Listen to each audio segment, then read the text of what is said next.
Ibrahim. Assalamualaikum warahmatullahi wabarakatuh. Waalaikumsalam warahmatullahi wabarakatuh. Kami dari kelompok 2 akan memparodikan kisah Nabi Ibrahim dan Raja Namrud yang berampetan Daryl sebagai Raja Namrud, Raihan Sani sebagai pengawal, saya sebagai moderator, Setia Al-Zahra sebagai rakyat, dan juga Feby Putria Anwar sebagai rakyat, Azriel sebagai Nabi Ibrahim, dan Fadila sebagai ajak atau pembuat patung. Nabi Ibrahim alaihissalam dibesarkan dan diasuh oleh seorang pembuat patung yang terkenal terkenanya yang bernama Azar. Meskipun ia lahir di lingkungan yang masyarakatnya banyak berbuat kekafiran dan juga kemusyrikan, namun atas izin Allah ia tetap terpelihara dari perbuatan tercela. Raja yang berkuasa saat itu adalah Raja Namrud. Ia adalah raja yang sangat kejam dan sewenang-wenang. Pada suatu hari, Azar yang sedang membuat patung dan rakyat yang sedang sibuk dikejutkan dengan kedatangan para pengawal kerajaan. Pengumuman. Semua rakyat segera berkumpul di kerajaan sekarang.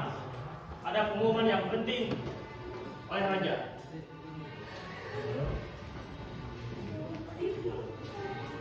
Raja Namrud dia. Sesampainya di kerajaan,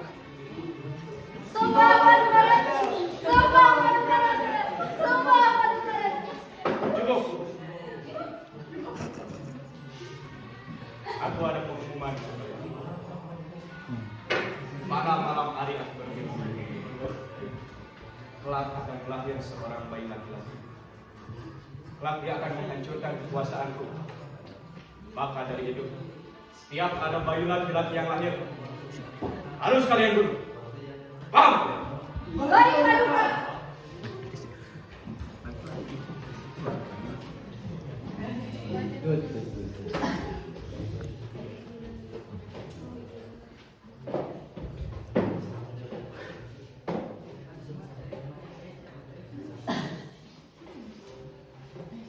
Tidak mungkin aku menyembunyikannya. Aku harus menyembunyikannya. Bisa diculik. setelah Azar meninggalkan Nabi Ibrahim kecil di gua, ia kembali ke rumahnya. Nabi Ibrahim kecil tinggal sendiri di gua dan tidak ada yang mengasuhinya. Namun karena kehendak Allah Subhanahu wa Ta'ala, Nabi Ibrahim diberikan kelebihan, yaitu bisa mengeluarkan air susu dari jarinya. Di suatu masa, tatkala Nabi Ibrahim beranjak dewasa, ia bertanya-tanya dalam hatinya tentang Tuhan. Ia melakukan pengamatan dan perenungan atas kejadian di alam sekitarnya. Wah, indahnya alam semesta ini. Siapa yang menciptakan alam semesta ini? Dan siapa yang menciptakan aku? Apakah bintang? Apakah bintang Tuhanku? Tetapi tidak mungkin, karena bulan lebih besar daripada bintang. Apakah bulan itu Tuhanku? Tapi tidak mungkin, karena bulan menghilang saat di siang hari. Apakah matahari itu Tuhanku? Tapi tidak mungkin, karena matahari menghilang saat di malam hari. Lalu Nabi Ibrahim memusnahkan semua patung-patung berhala itu dengan memisahkan. Dengan sedihnya, dia menghalalkan kapak yang digunakan di leher manusia. Tak lama kemudian, datang Raja Namrud dan ia melihat Tuhan berhalanya berantakan dan hancur. Raja Namrud marah besar.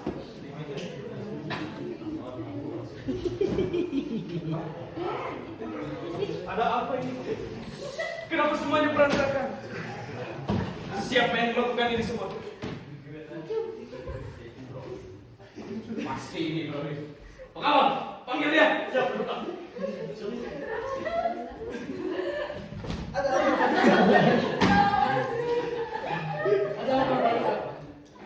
Pura-pura tidak tahu ya. Siapa yang menghancurkan Tuhan? Pasti dia. Lihatlah patung yang paling besar itu. Sepertinya dia yang telah membunuh patung-patung kecil itu. Artinya ada kampak di lehernya. Sepertinya dia telah menghancurkan berhala-berhala kecil itu dengan kampaknya. Patung kan tidak bisa bergerak. Mana mungkin? Kenapa patung yang tidak bisa apa-apa kalian sembah? Berani sekali kau. Pengawal, tangkap Ibrahim, bakar dia hidup-hidup. Siapa juga?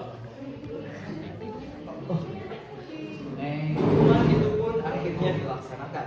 Semua rakyat telah berkumpul untuk menyaksikan hukuman itu secara Si bakar. Bensin Raja aja. Namrud dalam hal lama Ya, kemudian. Sani. Ya.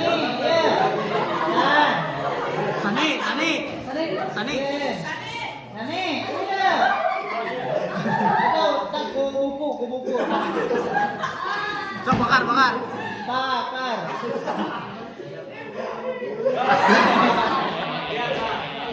Itu yang terjadi jika macam-macam dengan Aku berlindung kepada Allah dari kejahatanmu. berani sekali kau. Penjaga, bakar ini cepat. Bakar. Atas kehendak Allah, Nabi Ibrahim dia tidak terbakar oleh api sama sekali. Orang-orang yang menyaksikan kejadian itu kagum dan mulai beriman kepada Allah. Kami beriman kepada Tuhannya Nabi Ibrahim. Kami beriman kepada Tuhannya Nabi Ibrahim. Kami beriman kepada Tuhannya Nabi Ibrahim.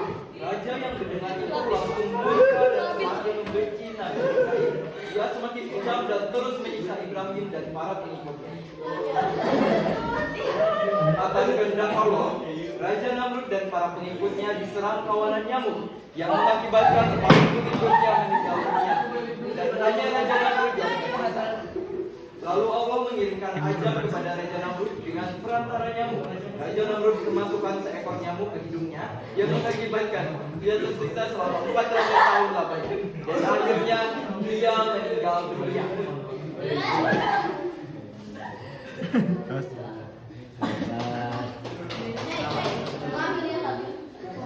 Dari kisah ini kita dapat mengambil pelajaran bahwa Nabi Ibrahim alaihissalam adalah sosok yang sangat teguh dalam keimanan dan keberaniannya dalam menegakkan kebenaran. Ia tidak pernah takut menghadapi kekuasaan yang zalim karena keyakinan hanya kepada Allah Subhanahu wa taala. Kesombongan dan kezaliman Raja Namrud akhirnya membawa kehancuran bagi dirinya sendiri. Kisah Nabi Ibrahim alaihissalam mengajarkan kita untuk selalu menggunakan akal sehat, beriman kepada Allah Subhanahu wa taala serta tidak menyembah selainnya. Semoga kisah ini dapat menjadi teladan bagi kita semua. Terima kasih.